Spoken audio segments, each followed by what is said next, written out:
Folks, my guest today is a comic book writer who's worked on everything from self-published stuff at Image, Kickstarter, to writing superheroes at Marvel and DC, to a lot of fantasy work on big titles like properties like Conan and Stranger Things, and of course, Dungeons and Dragons. And he even inspired me to take a shower to look good today. Folks, please welcome Jim Zub.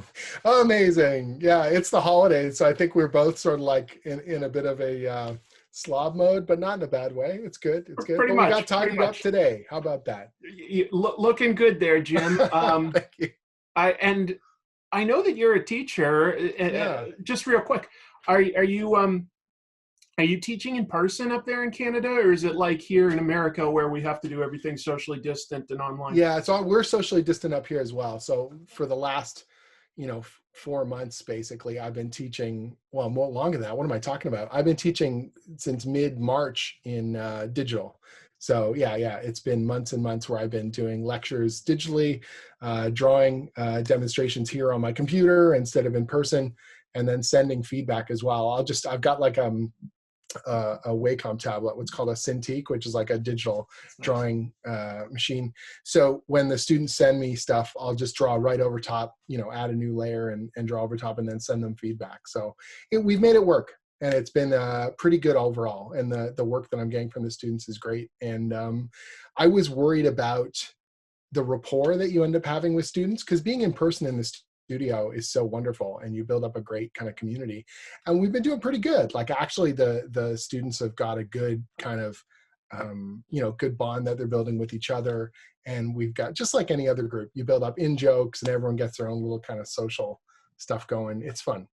I think that if people know your work, they know you primarily as a writer at this point. Yeah. But it is interesting to know that you're also a teacher and that you are an artist, Mm-hmm. like from what I read, you sort of got your start like working at Udon up there in Canada and in the Toronto area, and you were doing like a little bit of everything, it seemed like. Is that accurate? Yeah. So my background's in art, specifically animation, like classical hand-drawn style animation stuff. And so I did some TV animation work for several Canadian studios.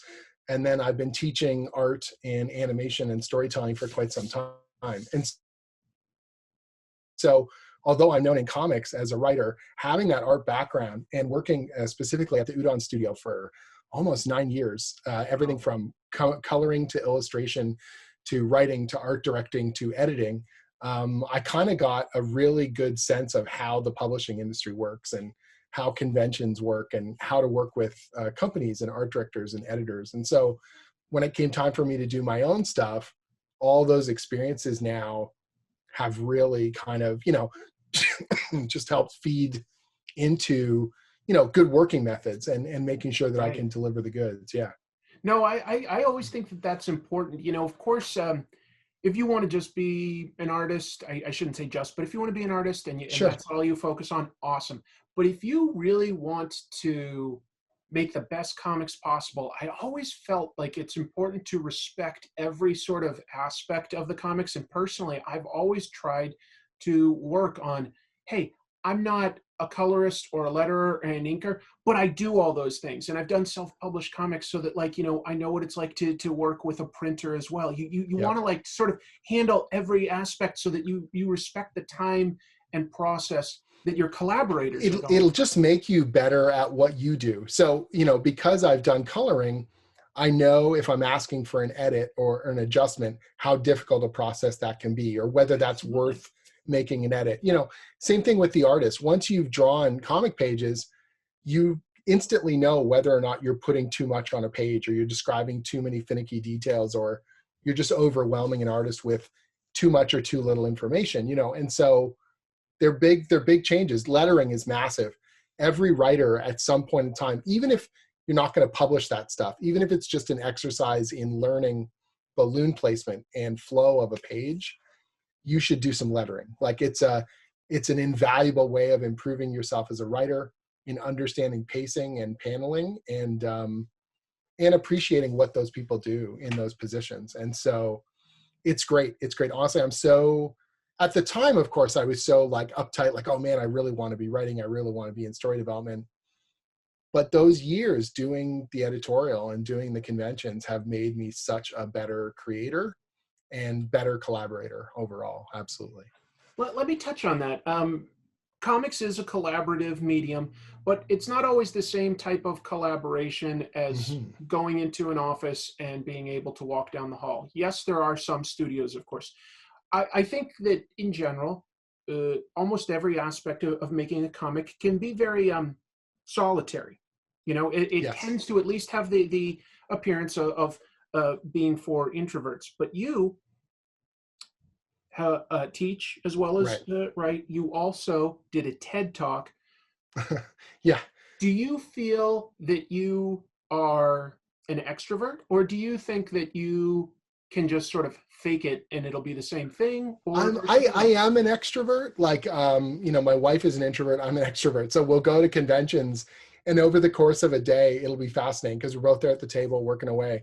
And by the end of the day, she's like, okay, I'm done. I want to go back to the hotel and just kind of put on the TV or order in or whatever. And I'm like wound up, ready to go. Like I'm energized and kind of bursting at the seams and wanting to get out there and keep the momentum going, So it's a very different kind of approach to the cons, and yeah, I really love the interactivity of it, and it's one of the reasons why I'm missing the shows so much this year. Like, you could mark time. It's almost like little milestones every year. Oh, we're going to Seattle for Emerald City Comic Con. Oh man, C2E2 is coming up, or New York, or San Diego, or the big Toronto show, or just like any of them, they became part of how you would mark the calendar, and seeing certain people over and over again, they become like a little convention family. It's a surreal thing now to still be in touch with people, but it's all over Zoom calls or quick phone calls or emails only. And so it's that thing where next year I really want to bust out and get back to it, but also be as safe and reasonable as possible. So we're just like, okay, if 2021 isn't the year where we travel, that's fine. We'll just build up that momentum for the future. Absolutely. Yeah, yeah. I love traveling. My fiance and I don't have any kids, so we usually travel a lot. And just talking about the conventions and stuff, I think that honestly, the last convention I went to was probably 2019's New York Yep. Comic Con. And I just will tell a quick side story for the audience here. Jim was super kind to me. I was just walking the Thanks. floor, and you stopped me because I guess you'd seen my show, and Yeah, you I was were right really near the kind. You Oni actually booth. gave me this Oh, Rick and sweet. There you go. Morty That's right. Dungeons Nice. and Dragons book. That's the one you gave me. Nice. Um, Sweet. I'm a fan of both things, and I'm just gonna say, like, thank you. You really helped make me feel so good. Like, I always love that convention, but that felt really good. And thank you It's so so much. nice. You see these shows, like you see these YouTube channels and reviewers and stuff, and whether or not you realize it, I think you build up a rapport with an audience. I mean, that's the whole point of why you put this stuff online, is because you want to show people what you love and have these interactions. And so whether or not you realize it, even the corniest of in jokes and all that stuff you do, I think it's really fun to see the growth of a channel and to see the kind of subjects that you tackle and the enthusiasm that you have. I don't know how old you are, but I feel like we're really in sync on when we started reading comics as well. We're pretty close to the same age. I'm going off of your TED talk. You gave like a rough idea of like when you were born. I could, Right. and we're like within a year or so. Yeah. So and it feels like we started reading comics probably around the same time, Yeah. because I noticed that the old ones you talk about, I'm like, oh yeah, I remember that. Oh, and the way you talk about it, I'm like, yeah, I'm pretty sure we were within the same age. So there's a familiarity to that enthusiasm and the types of books that you were reading and the types of stuff that you really dug, and for the same kinds of reasons. And so that, whether or not you realize that, it builds a bond there, which I think is really cool. And one of the reasons why I'm really thrilled to be on here chatting with you in general. So That's super kind of you. And you know what? Instead of talking about your projects, I guess we could just compliment sure. me for another 45 minutes. Let me get back to you because um, I think about 10 years ago was when you sort of really started getting noticed with your Yeah. creator-owned project, Skullkickers at Yeah. Image. Yeah. I think That that's a was a huge fascinating. one. for me. Yeah, It was, and I think that's a sort of a fascinating look at how challenging and prolonged the not just the creative process, but the pitching process for comics mhm, is. And I mean, like you said, you'd been working at Udon for quite a while, so you had some mhm, connections, but like Image was a totally different company. I was wondering, especially where you just this past year had like, a Kickstarter for a new sort of 10th anniversary Skullkickers comic slash RPG, and we can talk a right. little bit about that later. But could you describe to the audience, because I think they're always interested in knowing how does somebody break in. Could you recap that pitch process? I Sure. think it's fascinating. Yeah, so for me, it's like, you can always look in the rearview mirror and say, oh, I would have done it differently. Oh, if I'd have only known or whatever. But like I did a web comic that I started in 2002. And then, I kind of meandered around doing my own artwork and doing online stuff, made some good contacts and friends there, and started doing conventions, started 2002, once I started doing the book on doing this story online. And even then I was constantly sort of shifting between freelance gigs and trying to figure out what I wanted to do. By 2003, I was at the Udon studio. I started as a colorist, and then I was doing some illustration, and we had our fingers in all kinds of different things. So as much as there's Udon, the publisher that people now probably know for art books and manga and Street Fighter comics and stuff like that, yes, Udon got the license for Street Fighter in 2003, but they were doing all kinds of, and for years they were doing like concept art for movies, or designs for animation, or advertising artwork, or toy, turnarounds, those art designs that they do before they do the sculptures.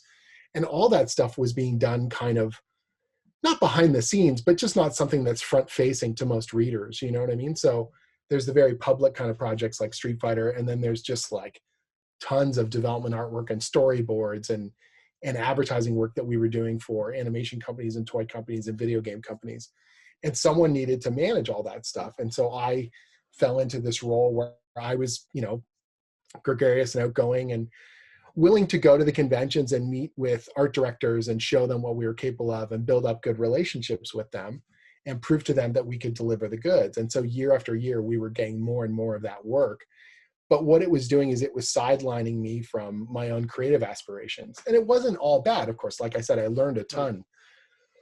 But every time we'd get one of these big projects, it was just easier for me to put on the back burner my own storytelling, that I was like, oh man, I'll get to that. Yeah, this is a cool thing I want to do at some point. Oh, but look at this. This is going to be an amazing credit, or this is going to be a really cool, experience. And they were, but I hit a certain point where it was like, I can see myself falling into this forever, where I will just execute other people's visions and only be working on other people's stuff, and not do my own thing. And it hit sort of a point where I said, okay, I've got to change the trajectory here. I've got to move into doing my own stuff. And right around the same time, one of the artists I was working with, he had gotten an offer from Image to do a short story for an anthology they put together called Pop Gun. Yep. So we teamed up and did this story for Pop Gun, and that caught Eric Larson's eye. He was the publisher at Image at the time. He reached out to us and basically said, hey, this is really cool stuff. It was this short story called Two Copper Pieces, about these trash talking mercenary fantasy, badasses. And this And is about 2008, just to be clear, that's right? This right. is Yeah. about 2008. So you're talking, 5 years of working on other freelance stuff and building up experience, and he was totally up for us doing more with it. We did another short story in the next Pop Gun volume, and we started working away on what we would eventually call Skullkickers. And then it still took 2 years to launch, and in that time, Chris Stevens, the artist, had to step away. He had personal stuff going on and all kinds of things that were kind of taking up his time. I found another artist in Edwin Huang, and we finally launched the book. By that point, Eric Larson wasn't even publisher anymore. Eric Stevenson kind of reapproved the book, and we would launch it September of 2010. And even then, like, it's not like in that moment instantly, okay, you're a comic writer with a front of catalog book, but that doesn't mean suddenly Marvel calls and DC calls and everything is smooth sailing from there. I did easily geez, over a year of Skullkickers before I did any other kind of freelance writing. And I was doing short stories in little anthologies, and I was doing just kind of just anything I could pick up. Right. Um, and then the first kind of monthly book I did that I got paid for was from Dynamite. It was Pathfinder, which is based on a role-playing game, and it's a fantasy book. And so you can see the clear contact there. It's like Skullkickers is, if your viewers don't know, it's like a love letter of Dungeons and Dragons meets Conan meets like a buddy cop film. Like it's like crazy comedy and slapsticky stuff. Right. It's my love letter to D&D and Conan, and but never like a direct one-to-one parody. It's just No. like the feeling that I had reading fantasy stories and playing D&D with my older brother. And so these characters are kind of morally gray in the way a lot of D&D characters end up being, because you're killing monsters and getting gold and causing trouble and all that sort of stuff. And so it was a natural fit for me to pick up another kind of fantasy title in that milieu, which was Pathfinder. And I ended up doing that for a good year and a half at Dynamite. And that was a good way to get my feet wet in terms of delivering for a publisher, showing them I could write an ensemble, like a team book, and just kind of get my feet wet with all that sort of stuff. And it was a good experience all around. Yeah. And then slowly picking up stuff at IDW, starting to chip away with a couple editors at DC and Marvel. And even then doing a lot of smaller projects or digital first kind of comics, or at Marvel, the first stuff I did was a bunch of advertising comics. So, you know, when you Sure. do a giveaway book in the cereal box, or Mm-hmm. an advertising comic for you know, like Zoodles or like whatever, someone's got to write that stuff. And the It's reality some of my is favorite stuff, honestly. I've done episodes about it. Like advertising comics crack me up. oh, some of them are hilarious, and They're finding ways mercenary. to be kind of inventive with them and not just go back to the same kind of corny well. It's a challenge, and it's a way to kind of prove to an editor, like, look, I can deliver on spec. I know what you need. And because Udon had done so many of those kinds of projects on the art end, I knew what those looked like. I knew what those felt like. I knew exactly how to deliver on them. So the reputation I got was, oh, working with Jim is painless. Like he hits the ground running. He knows the material. I know the importance of a deadline because I was an art director. I was an editor. I had done the thing that they were asking me to do. Yeah. And so in that way, the minute that I was starting to do something like a monthly book, something as simple as writing the solicit copy. So every month, you know, they're going to put it in the catalog, and there's that little blurb that goes with it. So the first time they asked me for it, I'm like, oh, okay, this is the format. This is what they need. On my Google Calendar, I would just put an alert 2 days before on every month, like, that's what you need. And so I started sending them the solicits ahead of time. And they were like, no one has ever done that before. I'm like, it's so easy to do. Like, you just set the reminder. It only takes me 15, 20 minutes to put together the text. Like, and they're like, wow, you're so responsible. And I was like, to me, that just felt like that's the baseline. Like, I've got to deliver on what you need, you know?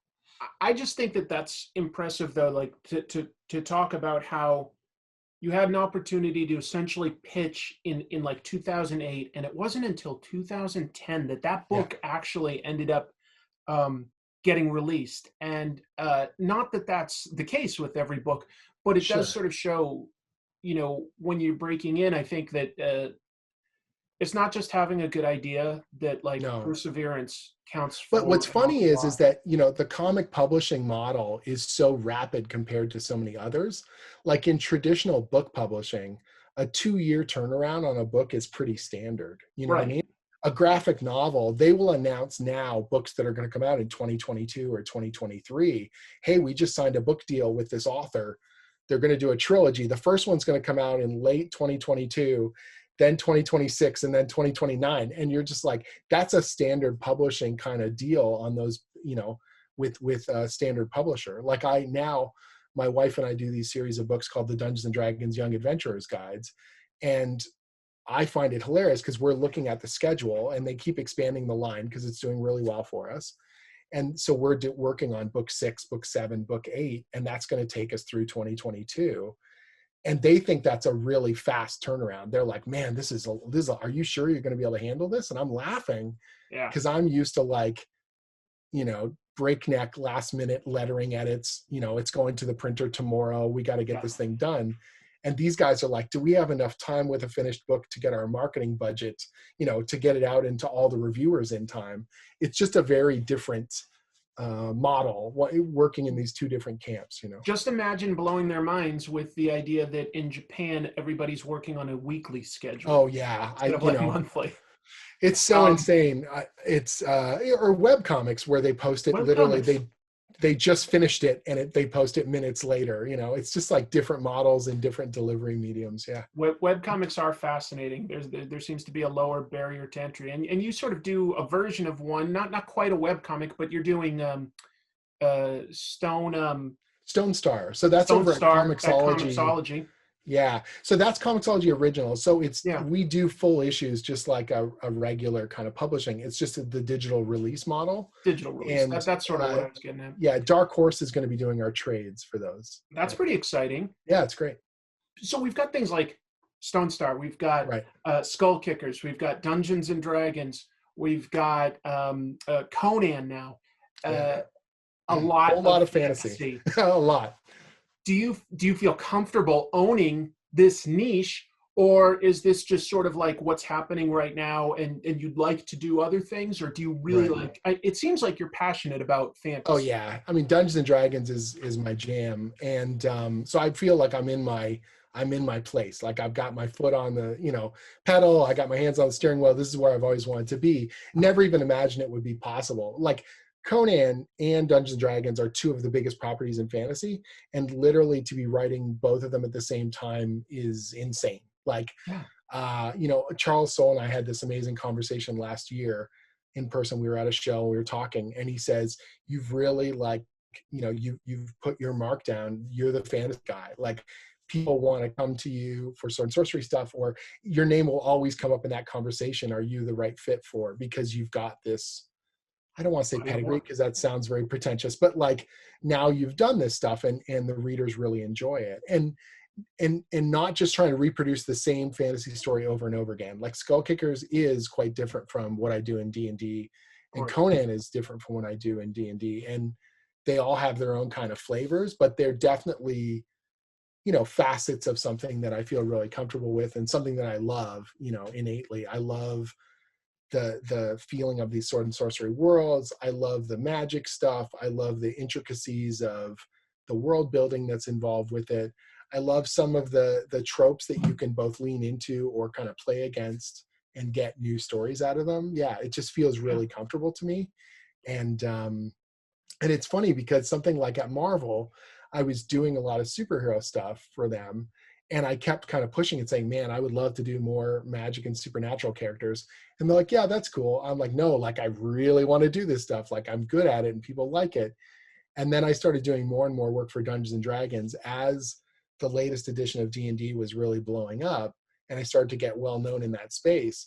And then all of a sudden that like turned the key for them where they went, oh, hey, do you want to do more fantasy stuff? And it's like, yeah, that's what I've been saying for like 2 years. Let's do it, And so finally, we kind of really turned it up with the Conan stuff. And it's been amazing.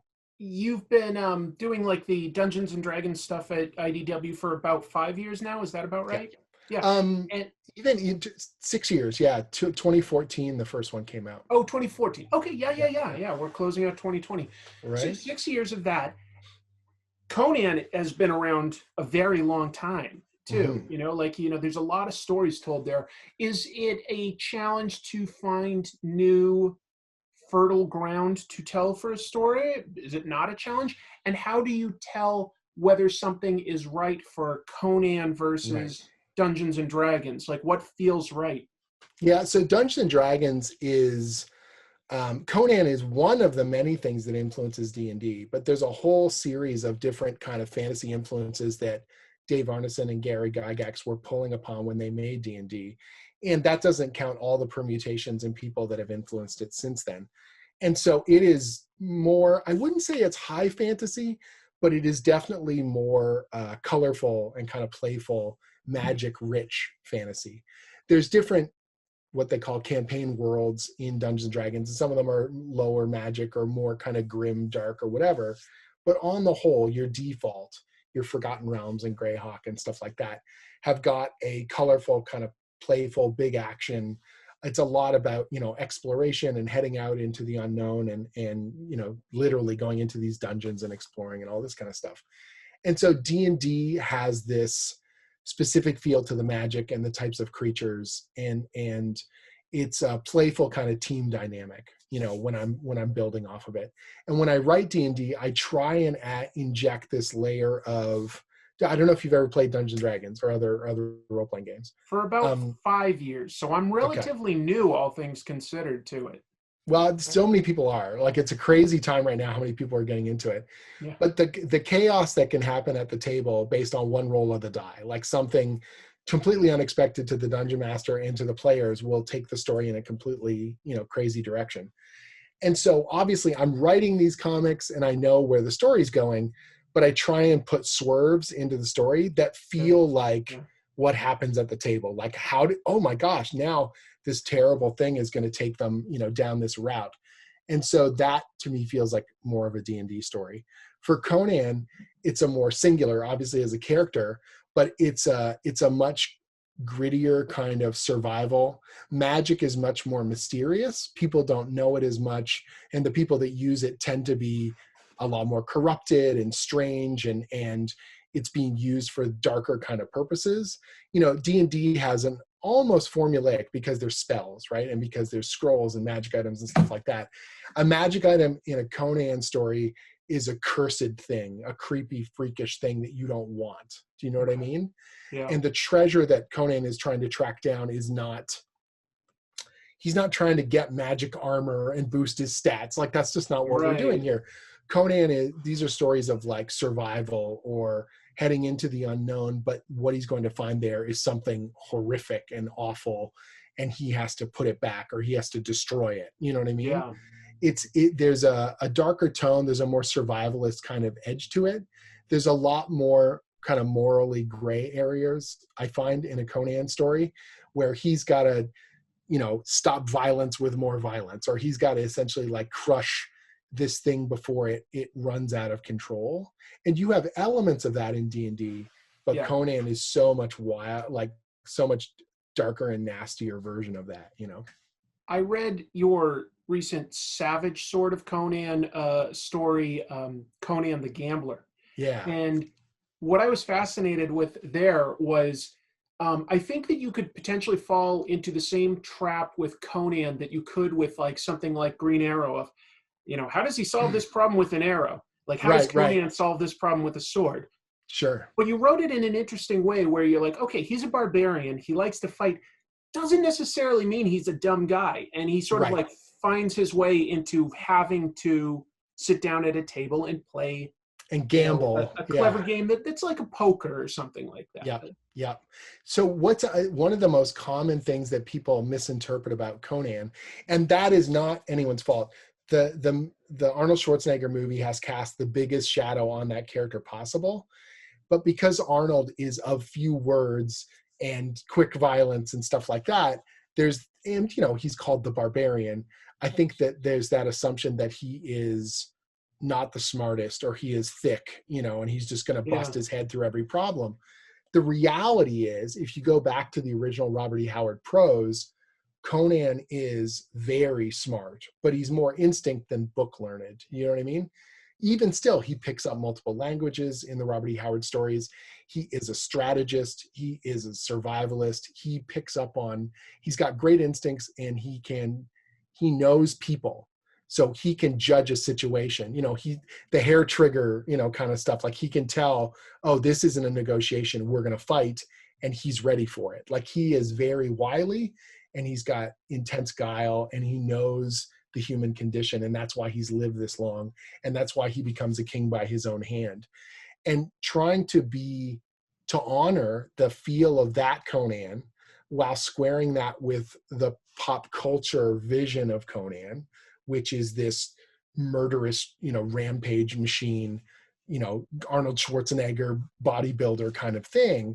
It can be tough, right? Because those are facets of his character, but not by any means the sole kind of element of it. And so I try and skew Robert E. Howard where I can, but if I can give him a moment to absolutely bust loose and be, you know, savage or whatever you want to call And it. we like seeing that. Right. And everyone loves it for a reason. It's very entertaining, but I do try and hew a little bit closer to the literary source wherever possible. And the Yeah. fandom knows, man, wow, the Robert E. Howard fandom, it may not be as big as whatever Spider-Man or Batman or something, but they are intense and they are into it. And I love that aspect of it, but they are watching with close eyes. Like they want to know that you know the stuff, that you're not just riffing on the pop culture version only, you know. Here's something I wasn't planning on asking. It's more just a fun question for you since Sure. you know about Conan. Yeah. Who do you think has influenced his look the most? You know, because we had like Barry Windsor Smith when he was Right. just starting out and he was much sort of young, like his Conan was thinner and younger, I think. And of course, Mm-hmm. we all sort of know the John Buscema version. Yeah. Yeah. But we've also got like Frank Frazetta, I think was a huge influence. Who do you think maybe inspired the look the most? Do you have any opinion? I think Frazetta probably is the biggest because those Yeah. novel covers, you know, the Lancer paperbacks Yeah. became the vision that everyone saw. Yeah. And Frazetta, you know, what I love about those covers is they're not the highly rendered kind of look that you get with someone like Boris Vallejo, but man, oh man, the kinetic sense and the atmosphere is unmatched, right? So cool. And like we're all trying to catch that lightning in the bottle, that feeling of Yeah. what a Conan story is supposed to be, and not what you can see, but what's just on that murky edge of darkness, you know, like Sure. that's what makes those look so cool. Or Yeah. the moment of kinetic action that comes through some of the posing where the characters are just pushing their bodies, you know, put like the swings are bigger and more intense, and the people getting hit are, you know, massive in terms of their reaction. Like people are just getting blown off their feet by these sword swings or by a horse kicking them or a creature wrapping around them. And that's the kind of stuff that, I mean, they're like branded in my brain, you know what I mean? Yeah, it's so And you cool. want to tell something, you want to tell a story that's worthy of that iconography, like that feels like it is as big and cool as it can be. You Yeah. mentioned probably the first part of your question, you're like, do you find it hard to come up with a Conan story? Yes. Like a Batman or a Spider-Man or any of these characters who have such a massive publishing history, Yeah. it can feel like everything's been done before. And you simultaneously need to channel enough of the ingredients that people go, that is a Conan story, but not just the same one we've seen 100 times before. So how do you give it a twist? What do you do? And it can be tough, like, but it's one of the things that I feel like I'm really enjoying about working on the monthly book. Conan the Gambler was not meant to be what it became, which was my audition essentially to take over Conan, the monthly title. Jason was doing the monthly book, and as far as I knew, you know, Jason's known for long runs on things. So I just assumed he was going to be on the book for whatever, 3, 4, 5 years. And maybe down the line, I might be able to, you know, squeak my way in there and do an arc or something. But I had talked to Mark Basso. I had written Conan on Avengers No Road Home, which kind of brought him into the Marvel Universe and led Crazy. to Jerry Dugan doing Savage Avengers and stuff like that. But I had never written Conan, at least credited solo. Like I wrote almost every Conan scene that's in No Road Home, but on the cover it's Al Ewing and Mark Waid and I. And we had an amazing time. Doing those Avengers books was an absolute joy. But there's this weird egotistical part of me that's like, I want a Conan story that's just one writer and it's me, and it says, this is how I would do Conan. This is what I think a great Conan story is. And I had this story that had been rolling around in my head for years about Conan out of his element, and like in this gambling hall, anything goes, you know, you can literally bet your life away kind of stuff. And he can't just cut his way out of the problem. He's got to size up his opponent. And there are all these other factors. There's like a murder mystery happening around him. I didn't know all the ingredients, but I had all this stuff. And so I had talked to Mark Basso, the Conan editor, about it. And he's like, that sounds really cool. You know, do you want to formalize that up into a pitch? And I did, and I sent it over. And the Conan Properties people and Mark really loved it and said, just go right to it. It's this 3-part story. Let's go to town. And the Conan Properties people liked it enough that they actually designed a card game that they play. Oh. And they're going to be releasing it. It was supposed to be released this year, but then the pandemic happened.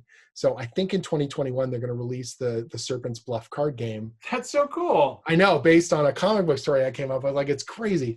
And it meant that they were simultaneously designing the card game while I was writing the issues. Yeah. So I would change a couple of the descriptions in the panels to make sure it was going to match the actual game that's being produced now. Wow. I gave them this real rough structure of like, okay, let's use these types of titles and icons. And then they came up with a mechanical thing. They hired a designer. So if that becomes a collectible card game that takes off, right, get those issues of Savage right? Sword of Conan, because they're going to skyrocket in value. It's so crazy. You're going to be able to retire. Yeah, that's what comics are all about. That's right. A wise investment.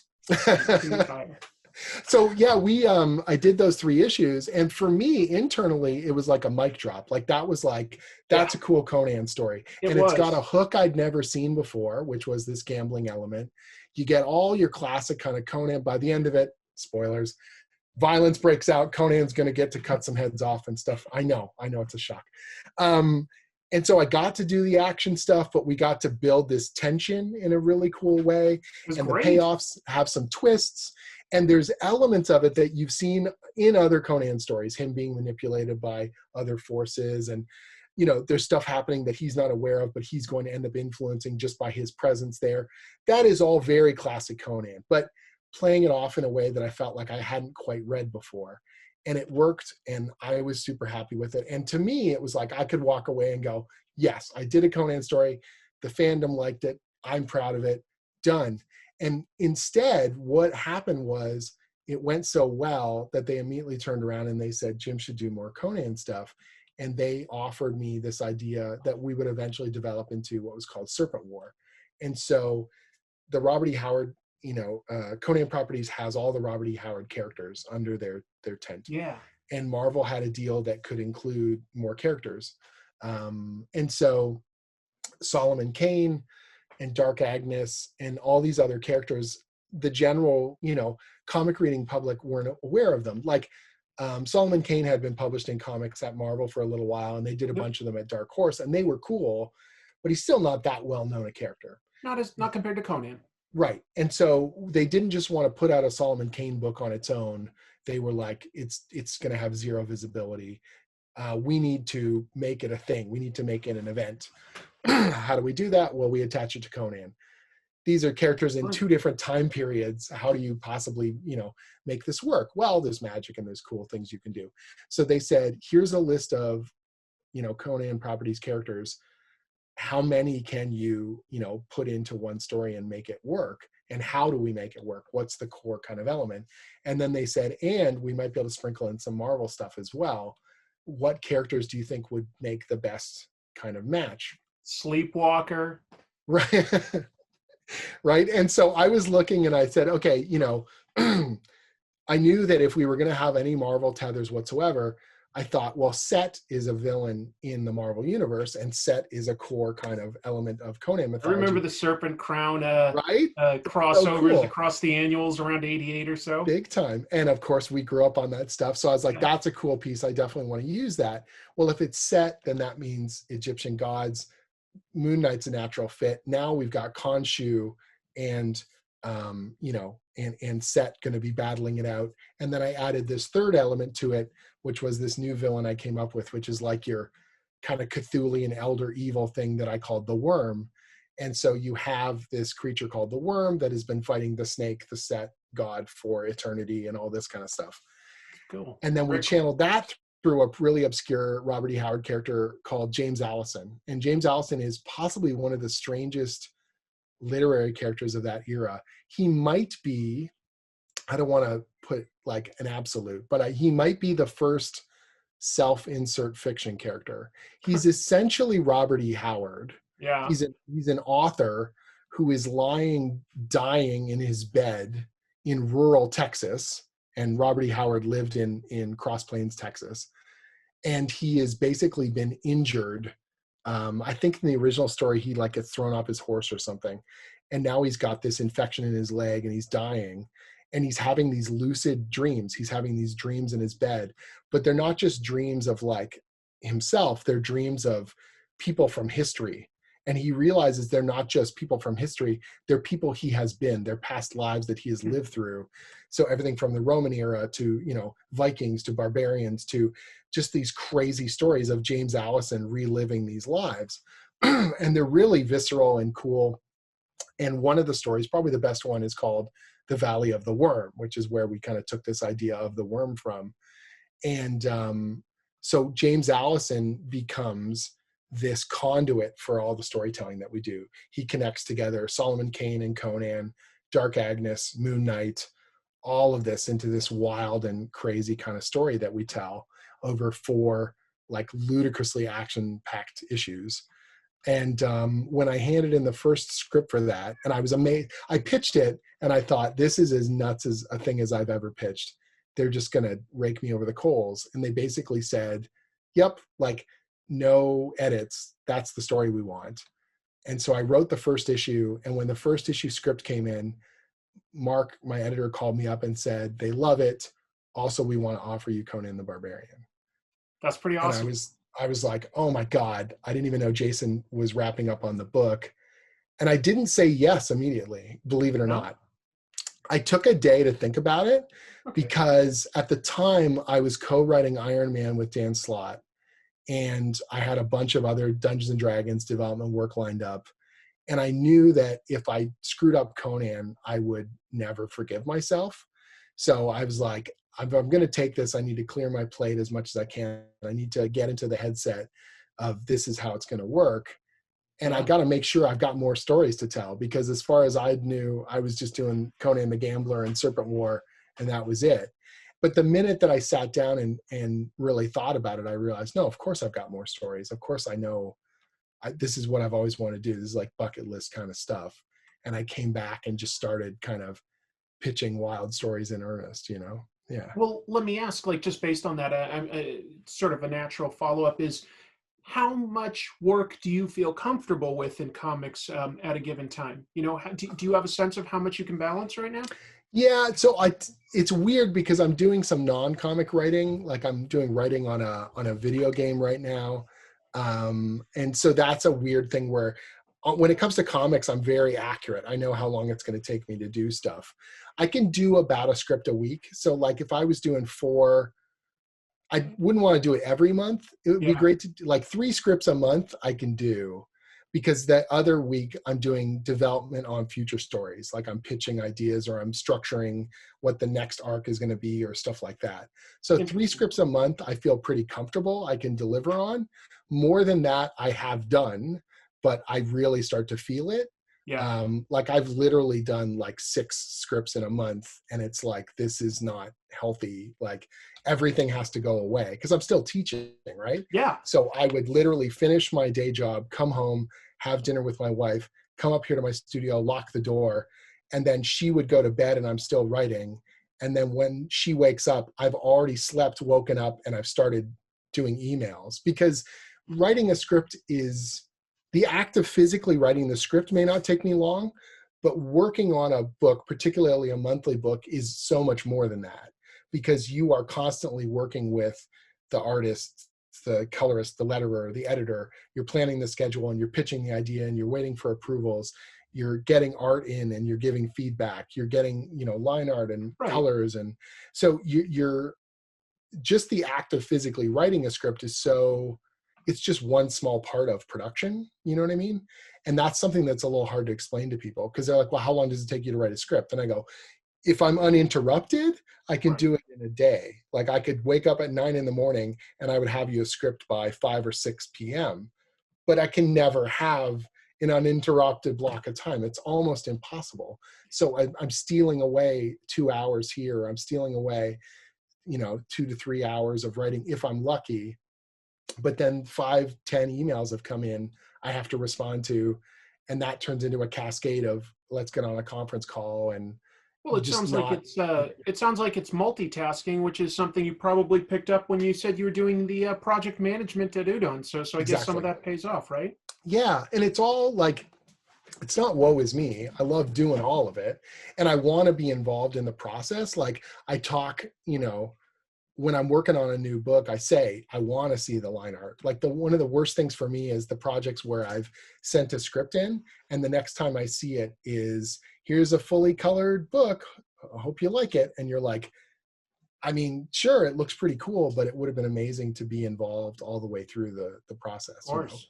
So I try and put myself into the midst of it because I just like having the skin in the game and being involved in all those production processes as much as I can, you know? But again, it's all just time being eaten up. Like it would be great if I could come home from teaching. Well, I guess now I just teach from home. It'd be great if I could just have dinner, go upstairs and write, but almost inevitably an hour gets lost in emails. You're just constantly sending replies, even if those replies are, looks great. Oh man, this is going to be cool. You know, those little responses just eat up 10, 20, 60 minutes of time. And then you're like, okay, now we're going to write. And you sit down in front of that blank screen and you go, okay, I've got the outline and I know what I'm going to be doing. Let's start pacing this thing out and Yeah. start getting in the mode, you know? Yeah. Let me change tack a little bit to Sure. talk about a different book that you worked on. It's this one that you gave me, the Rick and Morty versus Yeah. Dungeons and Dragons. An absolutely insane project. Yeah. I know. A great crossover. Thank you. What I liked about it was, first of all, I'm biased because I've always been a fan of both Justin Roiland and Dan Harmon. So when Rick and Morty came out, I really like that show. I think it's a great deconstruction of all sorts of storytelling tropes. Yes. And that's what you did with this. You deconstructed storytelling tropes within all the different versions of Dungeons and Dragons. Even as somebody that's relatively new to Dungeons and Dragons, I don't know about too well the previous versions. Sure. Just explained that and made it hilarious. Thank you. Yeah, I'm super proud of it. Is it harder to write actual Dungeons and Dragons stories than it was to deconstruct them?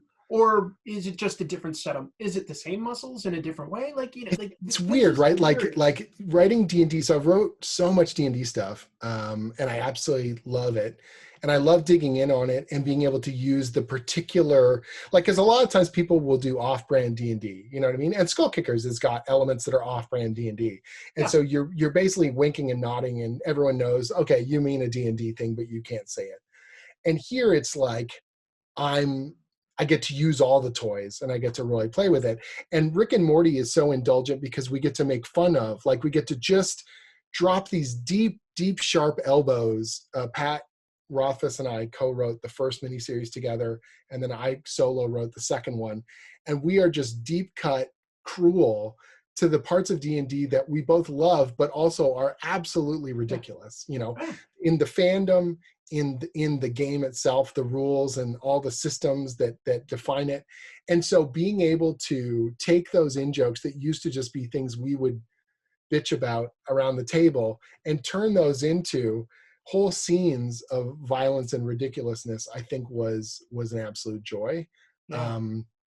And unexpected, because one of the things I love about working with Wizards of the Coast, since 5th edition launched and the game is bigger than it's ever been, they've also taken on this amazing attitude that they're much more open. Like the community is much broader than it used to be. And, you know, a lot of companies, when they get that big, they can get really psycho about their IP. Like they want to control everything about it. But they realize that one of the biggest parts of D&D is the creativity that people bring to it. That your D&D game is your own and you have to make it your own. And that's why it's great. And so they're much more open, even more than we were expecting, to us to make fun of it or to riff on it, or to because when you're doing that well, you've got to be magnanimous about it. Like you can't be, you know, but it was something I wasn't expecting. Like when they were negotiating the deal for this book, I actually told the editor at Oni, I said, you're never going to get this deal made because Hasbro's going to be, you know, they're going to hold it too tight, and Adult Swim's going to hold it too tight. No one's going to want to give up what would be needed approval wise to make this happen. And somehow they threaded the needle on it. And we were coming back with insane jokes and like really weird stuff. and they approved the vast majority of it way quicker than I would have imagined. That's To great. the point where they ended up doing a game box set. I don't know if you saw it. It's literally a starter set of Dungeons and Dragons that's branded with Rick and Morty. I didn't see that. That's Yeah, hold amazing. on, I've got it right here. Oh, it's here on my shelf. So this is like a thing they did. It's like Dungeons and Dragons versus Rick and Morty. That's like an adventure set. And Troy, the artist of the comic, did all new Troy artwork for Little, it yeah. and stuff like that. And I wrote a whole bunch of that as well. They hired me to write the rule book that was essentially the starter set D&D rules with Rick's annotations. So I got paid to literally have Rick make fun of all the rules. And he does little snide comments, and he makes fun of Wizards of the Coast and how much money they're making. He makes fun of the randomness of the rolls. He whole classes of spells. He's like, these are garbage. Don't take these, kids. Like, it's like crazy stuff. And I wrote it and I thought they're not going to approve any of this. And they were fine with all of it. They were just like, yeah, this is hilarious. Everyone in the office was laughing. We think it's great. And I'm It like, ends up feeling very organic. I sincerely felt like this felt very, very similar to like episodes of the TV show. Very similar. It felt very authentic. So yeah, I Pat and I liked it a really lot. wanted to get the voices down. Yeah. Pat was so good at writing, Rick's kind of rambling, insane dialogue. And Pat had never written a comic before. So he would sometimes just send me half a page of text of dialogue. And I was like, oh God, I got to break this down panel by panel. Poor Troy and Crank, our letterer. How are they going to get this on the page? I just don't know. Yeah. And You have to thankfully, distill it. Troy Little is one of the most brilliant cartoonists. Eisner, award-winning cartoonist. He's phenomenal. And his ability to deliver on the nuanced stuff and the broad and cartoony in that book is just a dream. I love working with him. Well, a lot of your books have humor. I think that you're, Yes. I'm not putting you on the spot, but Sure. to be funny, but I'll just tell people that there's often an element of humor. And in my experience, Dungeons and Dragons can often be a very funny experience because it deals with the unexpected, and people get punchy after playing for an hour or two and come up with weird ideas. It ends up like, I think that maybe the mainstream idea of role-playing games might be a lot more serious and nerdy than maybe what it actually they is. assume that's more Lord of the Rings, and I always joke around that it's like, no, it's 4 idiots going a hole. Like, it's like, it's just chaos is going to happen. So what I'm wondering is, like, when you're writing stuff like Dungeons and Dragons, how do you let potential readers know that it's not all serious? It isn't all like, get this ring to Mount Doom or else everybody dies. It isn't always that. No, it's not. And being able to sort of code switch between, serious drama or action-packed stuff with punctuated humor, but without taking away the gravitas of, oh, there are stakes. Like, you don't want to ever make it so silly that you're like, well, these characters aren't even in danger. You know what I mean? And I think I'm really heavily influenced by your kind of classic adventure film, your Raiders of the Lost Ark and stuff like that, where it's like, you can be laughing and still see these characters in danger. You can be like, that feeling of momentum, I think, is really an important part of it. Putting characters out of their element, putting them in the biggest, broadest, wildest kind of circumstance. In the first Dungeons and Dragons miniseries I wrote, the final issue ends with one of the characters literally riding on the back of a thrashing red dragon over top of a city. The other characters are so in over their depth. Buildings are exploding, and they're still making quips, But the characters are like Raiders of the Lost Ark I grew up on, and Spider-Man. Like, Peter's ability to quip no matter how bad things were, like, permanently embedded in my brain. Humor is a part of this stuff, that you need to have wonderment in these stories. There needs to be quiet moments of contemplation or depth of feeling, but there also needs to be joy. And a lot of joy comes from observations of how insane something is, or a wry kind of sarcastic angle on the situation at hand. The ability to diffuse some of that darkness with a smile and with a strange, observation, I think is potent stuff. And so you'll see a lot of that. You'll see that in my superhero stuff. I tend to lean in on those characters as well. Yeah. I really love when characters are able to cut through the drama of the big bad guy with just like a well-worded quip. I think that stuff is a blast. So the humor can almost always come from the character, but you don't want to undercut the situation, the stakes. Interesting. Well, that's the thing. I think it's really important that you still feel that there is danger in play, but and like a Peter Parker, just because they're making jokes doesn't mean they're not afraid. If anything, it's almost like a defensive reaction. Coping mechanism, absolutely. Absolutely, yeah. And so when you finally take that away, so one of the characters I'm writing is Minsk. He's this cult favorite character from the Baldur's Gate video games. And you can read the books whether or not you've played those video games, but if you have, you'll appreciate some of the stuff that he does in the books that much more so. And he is always making these oddball observations and saying his battle cries are moronic. And that's kind of the joy of it is, he lifts up an entire bookshelf and throws it at a monster and he says, eat a library. Like, that's just in not really a pun. No, it's not, but it's just like whatever he's got at hand, he's just going to say something ridiculous. Yeah. And we did a story, the third arc that I did of Dungeons and Dragons. In the end of the second arc, the team gets absolutely beat. There is no ifs, ands, or buts. They run away from evil with their tail between their legs. They could not beat this villain. They only survive because of basically teleportation at the last second. They are bleeding out and almost dead. And we start the third arc and they are injured in the middle of an unknown place. And in the middle of a winter storm, they don't even know if they're going to survive. And for the first time, that character doesn't have a joke, doesn't have an optimistic thing to say, and isn't lifting the group's spirits. And you feel it because for the other two stories, that's all he's been doing. No matter how dire, when there was a dragon over top of a city, he was making jokes. Buildings were exploding, he was making jokes. People are injured, he's carrying them and making jokes. For the first time, he has been beaten and he can't see the positive side of it. And because we had built him up this way, the drama and the gravitas of that was greater. You know what I mean? You were finally like, oh man, they're in real bad. If he's not able to see the bright side of this, how are they going to get out of it?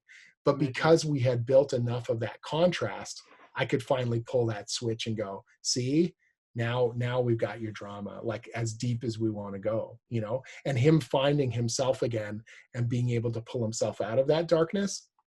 That was the story. You know what I mean? And so it's like, it's how you use it. It's in the way that you use it. And where you use it. You can't just use the same button every time the same way. You've got to kind of figure out the ingredients and the formula for this story and how we're evolving it.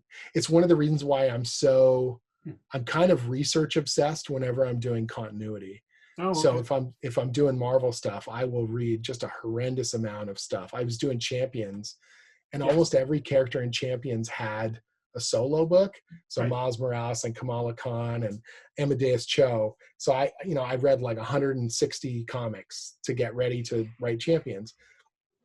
But reading for research is very different from reading for fun. So when I'm reading these books, I'll have a little notepad and I'm like writing down key pieces of dialogue that I think encompass the characters or personality traits or people they interact with or fun little storylines. Did they ever finish that? I wonder if we can reference that. And even if I don't use 90% of it, it's like building up my internal repertoire for who they are and what their story has been, because those are the elements I want to draw upon and build upon moving forward. That means a lot to me. One of the things I loved about the Marvel Universe when I was a kid was that when I would read Avengers and Jarvis calls the Baxter building and they're like, oh, I'm sorry, they're off in space. And you're like, oh, that's right, because they're in space, they're doing that thing. That it all felt very cohesive and connected to me. That meant a lot. And so I'm kind of obsessed with doing that when I write the superhero stuff.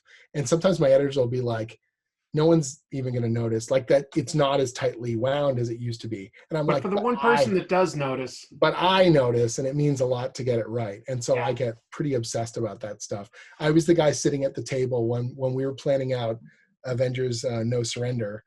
And the very first thing I said was, we're getting all this cool story bits. And I said, yeah, but what are the X-Men doing? And my editor goes, this is an Avengers story. I said, yeah, but it's big enough. We should see the ripples of it. I want them to notice it. And he's like, oh yeah, but we don't really have, the page count for that. I'm like, oh, it's just a couple panels. We'll just, quick aside. Cause that's what I loved. I loved that when you read the Kitty Pryde and Wolverine miniseries, there was a winter storm in the middle of that comic, because in the Thor comic, they had unleashed the cask of endless winters. Brilliant. And that's why Wolverine goes jogging in the snow in the middle of a random miniseries, because in Thor, there was a curse that covered the world in winter. And I was like, that's awesome. That's awesome. Yeah. You work really hard, Jim. You've been really open talking to us about the creative process and all the research that you do, all the thought process that goes into what makes a story right for each comic. Why don't you let us know some of the stuff that's coming up that we can keep our eye out for? Sure. What have you got coming up? So we're wrapping up the Stranger Things and Dungeons and Dragons miniseries. Jody Hauser and I co-wrote this really cool miniseries that essentially fills in the gaps from Stranger Things, the games they were playing, and how D&D both influenced all the Hawkins, Indiana kids before the TV show started, as it's carrying on, and right up until the end of the current season. So all those things that you see really fleeting moments of in the show, we build out into cool kind of D&D storytelling, and give you more kind of depth and emotion in terms of those characters and what the game means to them.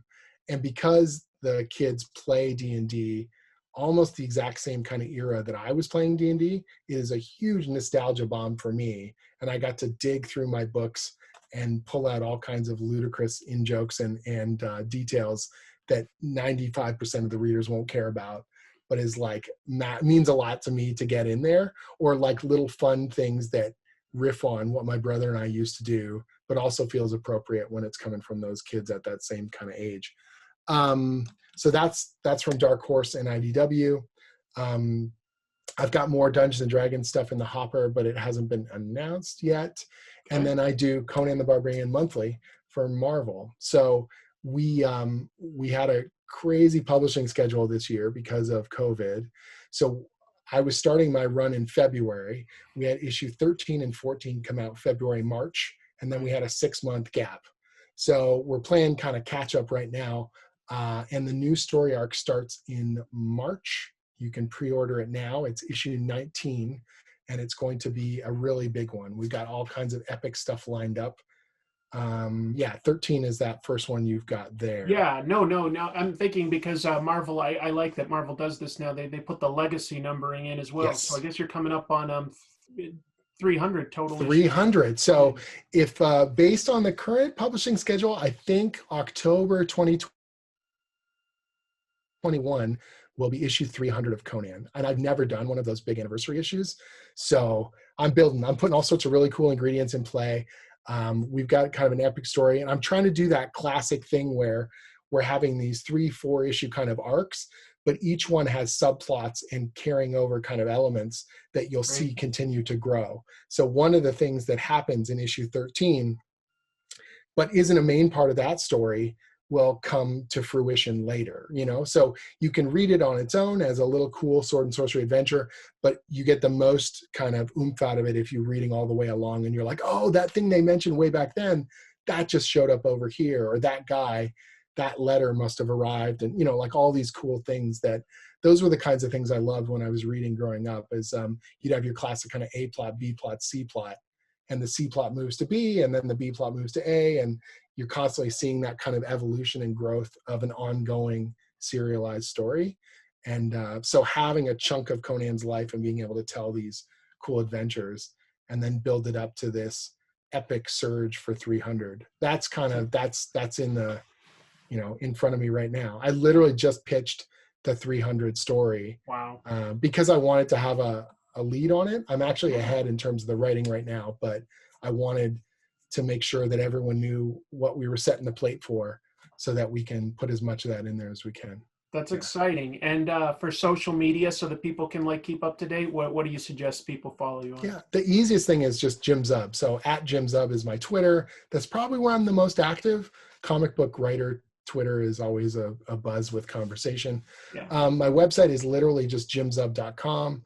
And on there, I've got, your typical previews, and you can links to pre-order my books and all that stuff, which is great. But I also have, if you kind of scroll down the right-hand column, there's a whole section called tutorials. And so it's how to write comics. So I literally have a bunch of my scripts. I have a lot of questions and answers that I got from people about how do you break in? How do you find an artist? How do books get made? How do you get hired by Marvel? All these things that I wish I had known when I was starting. Because I teach, I'm used to codifying all those things. I want my students to understand, kind of get under the hood of how this stuff works. And I do the same thing with my comic writing as well. So I love it.